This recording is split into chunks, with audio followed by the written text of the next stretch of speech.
Assalamualaikum warahmatullahi wabarakatuh. Perkenalkan, kami dari kelompok C akan menyebutkan atau membahas mengenai miskonsepsi yang telah diteliti oleh para peneliti yang dicantumkan di jurnal internasional mengenai elektrokimia. Sebelumnya, saya akan memperkenalkan anggota-anggota saya dulu. Yang pertama ada Alivia, yang kedua ada Dina, ketiga ada Lala, keempat Lutfi Fani, dan kelima saya sendiri Erlangga Yoga Perdana.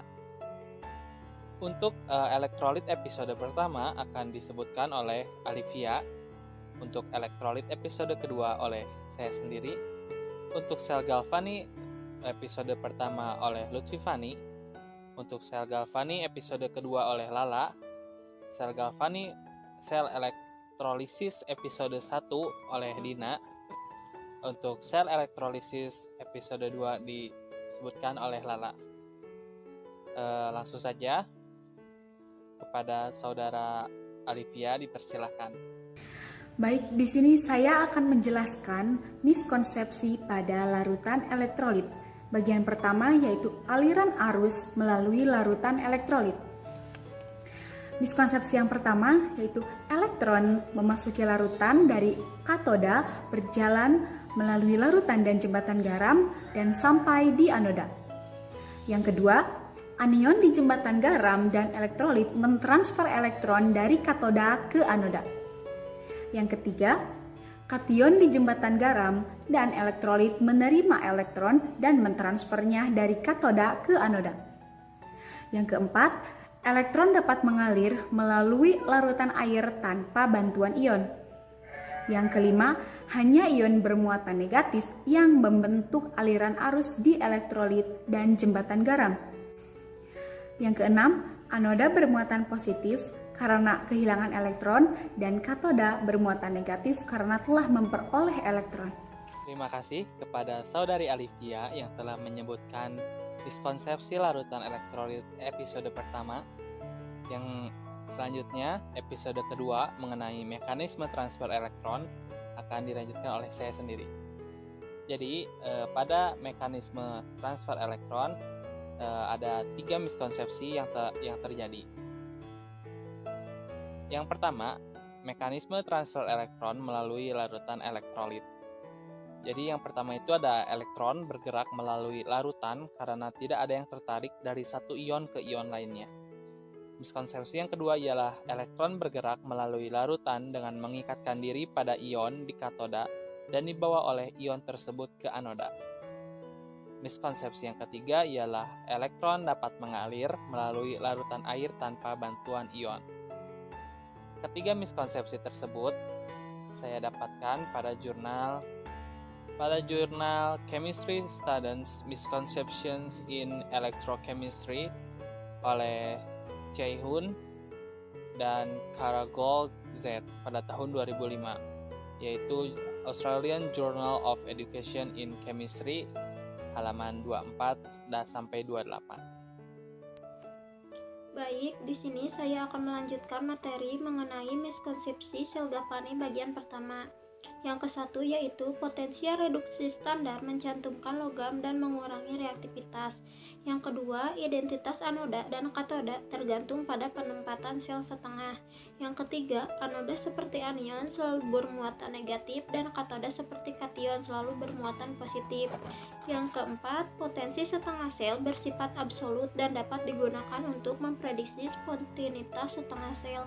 Yang kelima, elektron memasuki larutan dari katoda berjalan melalui larutan dan jembatan garam dan muncul di anoda untuk menyelesaikan rangkaian. Yang keenam, anion di jembatan garam dan elektrolit mentransfer elektron dari katoda ke anoda. Yang ketujuh, kation di jembatan garam dan elektrolit menerima elektron dan mentransfernya dari katoda ke anoda. Yang kedelapan, elektron dapat mengalir melalui larutan air tanpa bantuan ion. Yang kesembilan, hanya ion bermuatan negatif yang membentuk aliran arus di elektrolit dan jembatan garam. Yang kesepuluh, anoda bermuatan negatif dan melepaskan elektron dari dan katoda bermuatan positif dan menarik elektron. Miskonsepsi ini kami temui di jurnal dengan judul Common Student Misconceptions in Electrochemistry, Galvanic, Electrolytic, and Concentration Cells.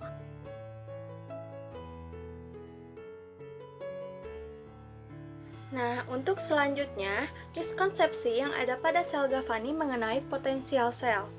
Untuk yang pertama, penentuan potensial elektrode suatu spesies tidak memerlukan setengah sel standar. Kemudian potensial setengah sel bukan merupakan sifat intensif. Kemudian potensial sel bersifat mutlak dan dapat digunakan untuk memprediksi kespontanan reaksi setengah sel. Lalu yang terakhir ada potensial sel yang diperoleh dengan menambahkan secara langsung potensial reduksi masing-masing elektrode. Baiklah, miskonsepsi selanjutnya tentang sel elektrolisis. Yang pertama, dalam sel elektrolisis, arah tegangan yang diberikan tidak berpengaruh pada reaksi atau lokasi anoda dan katoda. Yang kedua, tidak ada reaksi yang akan terjadi jika elektroda inert digunakan. Yang tiga, dalam sel elektrolisis dengan elektroda identik yang terhubung ke baterai, reaksi yang sama akan terjadi pada setiap elektroda.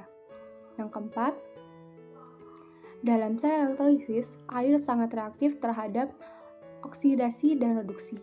Yang kelima, potensial sel yang dihitung dalam sel elektrolisis dapat positif.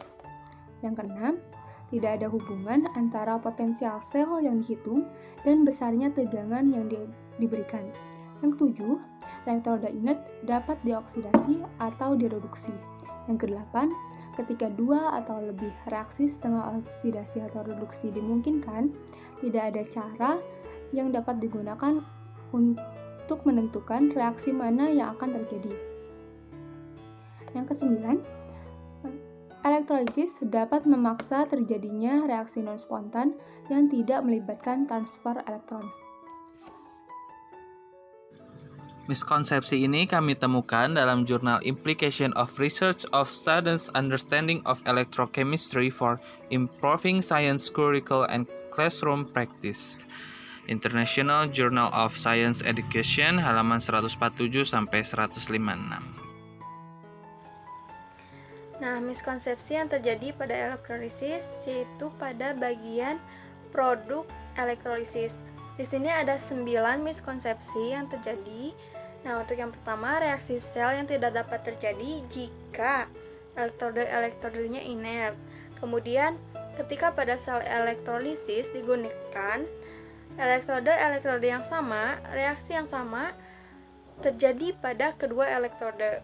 Kemudian, elektrode inert dapat teroksidasi atau tereduksi. Nah, untuk selanjutnya, air tidak ikut bereaksi selama elektrolisis suatu larutan.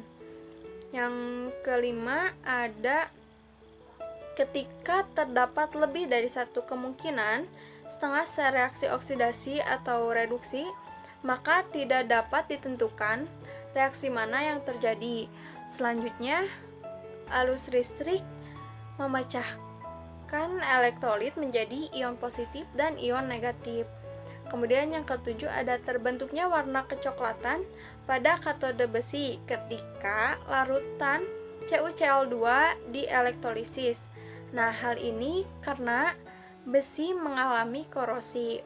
Selanjutnya, tidak terdapat hubungan antara besarnya potensial sel secara teoritis pada suatu sel elektrolisis dengan besarnya tegangan yang harus disuplai baterai untuk berlangsungnya reaksi.